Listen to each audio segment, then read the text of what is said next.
There is probably a nest somewhere near your house right now.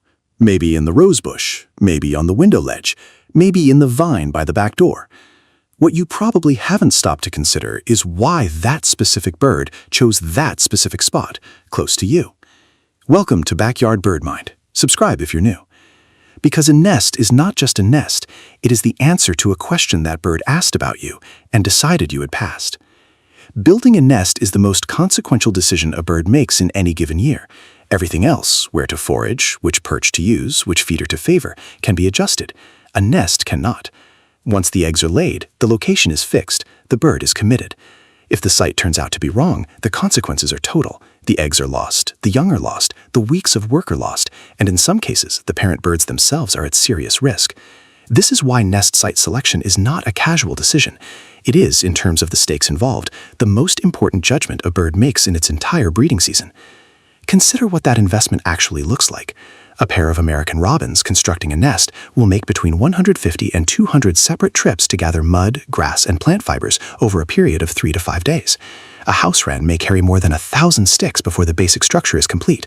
A house finch will spend days weaving soft materials into the cup that will hold the eggs. This is not instinct running on autopilot. Research into nest construction has shown that birds actively correct errors, reweave loose strands, add reinforcement where the structure is weak, and adjust the cub's orientation in response to prevailing wind direction. What looks from a distance like a simple tangle of grass is, from the bird's perspective, weeks of skilled labor applied to the most important construction project of the year. No bird invests that kind of effort in a location it has not examined carefully first. Researchers who study nest site selection consistently find that birds evaluate potential locations across a remarkable number of variables before committing: vegetation density, exposure to wind, sun angle and shade coverage through the course of the day, proximity to reliable food sources within a workable foraging radius, the structural integrity of the support, whether the branch, the ledge, the vine, the hanging basket, is physically capable of holding the weight of a nest through 3 to 6 weeks of rain, wind, and the activity of growing chicks.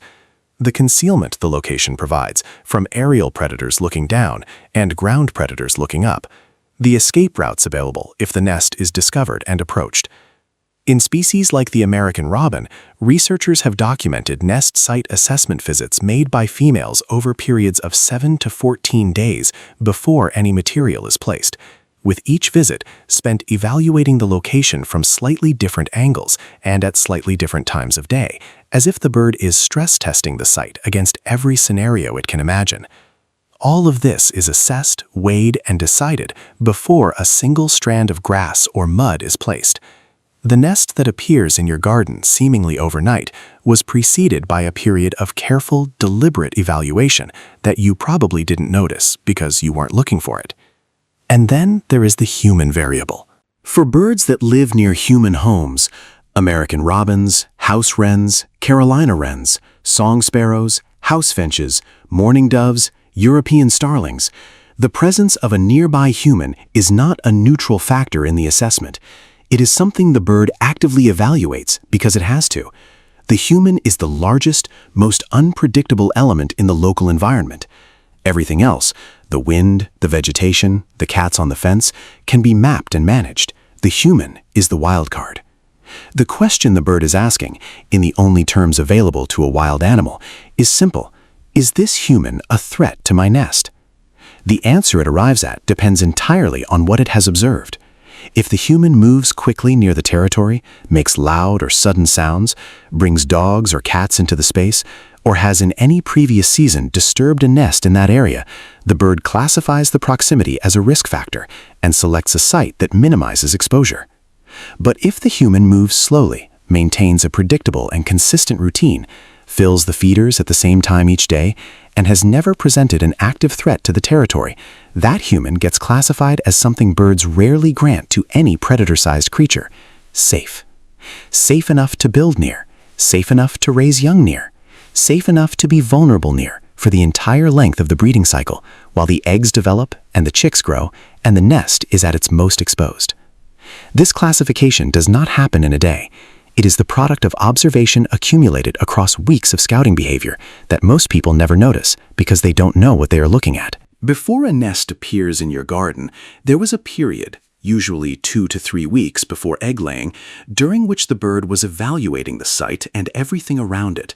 You may remember seeing a bird in a particular spot more frequently than usual during that period, carrying nesting material and then putting it down, perching near certain locations for longer than seemed normal, tilting its head, watching the house, watching you, watching the back door.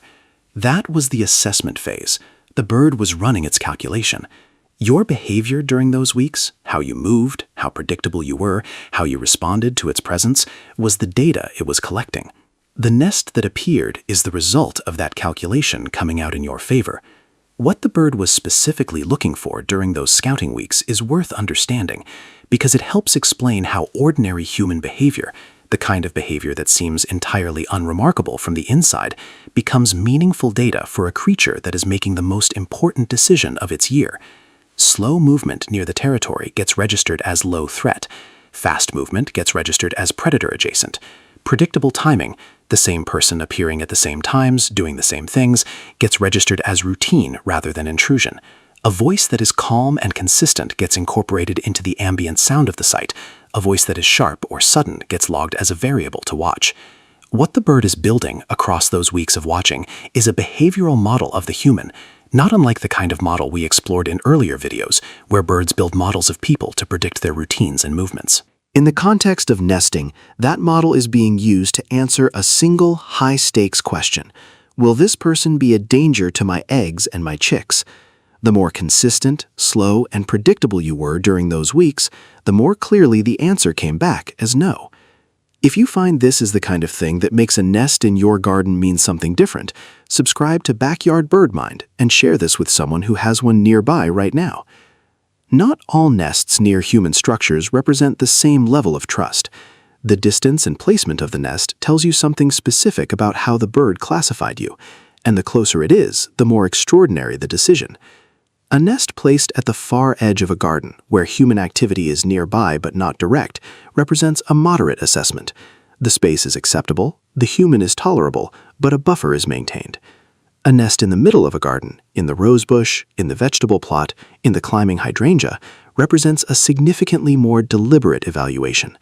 That bird has determined not just that the space is acceptable, but that the specific presence of the human in that space, at close range and on a regular basis, is something it can incorporate rather than avoid. A nest on a porch, on a ledge beneath an eave, tucked into a hanging basket above a door that opens and closes multiple times every day, that is something different again. A bird that builds within meters of daily, repeated, close human activity has not merely decided that humans are generally tolerable. It has decided that this specific human, at this specific distance, performing these specific daily activities, is not a danger worth accounting for. It has extended to that person the kind of trust that wild animals normally reserve only for members of their own species. There have been documented cases, house wrens in mailboxes, Carolina wrens inside boots left on porches, robins on window ledges used by humans every single day, in which the nesting bird showed no signs of stress when people passed within a meter of the nest repeatedly throughout the day. The bird had incorporated the human's routines so completely into the background of the site that the person became part of what normal felt like. This does not happen randomly. It is the outcome of a period of observation, a deliberate classification, and a choice to commit. The decision that your garden, your porch, your windowsill, your door wreath was worth building on, that decision included you. The bird saw you. It observed how you moved through the space. It assessed whether the sound of your voice in the morning, the opening of your door, the predictable rhythm of your presence was something to flee from or something to incorporate. And it decided to incorporate you. You were evaluated as a human being, your behavior, your consistency, your manner in that space, and found acceptable, found safe, found, in the only sense that matters to a bird that cannot afford to be wrong, worth trusting. That trust was not given easily. It was earned across days of observation, through the accumulation of mornings when you did the expected thing, through the quiet consistency of a routine that the bird eventually stopped monitoring because it had already concluded you were predictable in the right way. The nest was not placed in spite of your presence. It was placed because of it, because you had become, in the bird's experience of the world, something stable and known. Most people walk past a nest and feel a kind of uncomplicated delight. The eggs, the small perfection of the cup, the return of something seasonal and warm. What they don't often feel, because no one has told them to feel it, is what is also present in that nest, a record of their own behavior, a physical document of how a wild creature perceived them across weeks